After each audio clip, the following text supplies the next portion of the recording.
আজকের ভিডিওটি খুবই গুরুত্বপূর্ণ। যেসব মহিলারা বাচ্চা নিতে চাচ্ছেন, বাচ্চা নেওয়ার পরিকল্পনা করছেন বা বিয়ের অনেক দিন পার হয়ে গেছে কিন্তু বাচ্চা হচ্ছে না, বাচ্চা নেওয়ার ট্রাই করার পরেও ব্যর্থ হয়েছেন, তাদের জন্য খুবই গুরুত্বপূর্ণ আজকের এই ভিডিওটি। ট্যাবলেটটি মূলত যেসব রোগে বা সমস্যায় কাজ করে বা চিকিৎসকগণ দিয়ে থাকে একজন পেশেন্টকে।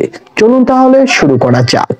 1 নম্বরে যে কাজটি করে তা হলো মহিলাদের স্তন্য ক্যান্সারের চিকিৎসায় খুব কার্যকরী।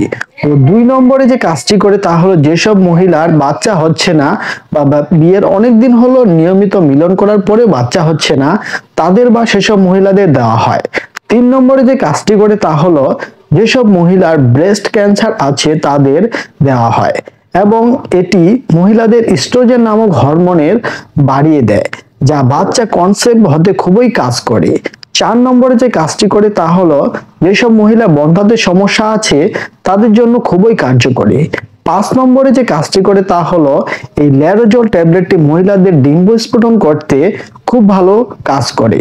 যেসব মহিলার মাসিক চক্র ঠিকমতো হয় না বা ডিম্বস্ফোটন হয় না তাদের জন্য নির্দেশিত এই ল্যারোজল ট্যাবলেটটি। যেসব মহিলারা বাচ্চা নিতে চাচ্ছেন বা নেওয়ার পরিকল্পনা করছেন তাদের ডিম্বাণুকে পরিপুষ্ট করতে চিকিৎসক এই ল্যারোজল ট্যাবলেটটি দিয়ে থাকে। এছাড়াও যাদের স্তন্য ক্যান্সারের ইতিহাস আছে তাদের দেওয়া হয় এই ল্যারোজল ট্যাবলেটটি। মূলত এগুলি হলো ওষুধটির মূল কার্যকারিতা। এতক্ষণ জানলেন কার্যকারিতা, এখন জানুন কিভাবে সেবন করতে হবে ট্যাবলেটটি।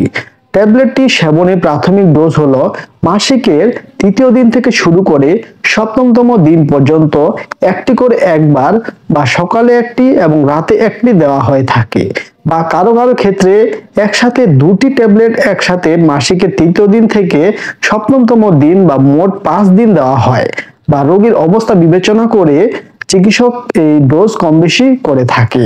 তাই যে কোনো ওষুধ সেবনের পূর্বে একজন চিকিৎসকের পরামর্শ নেওয়া উচিত।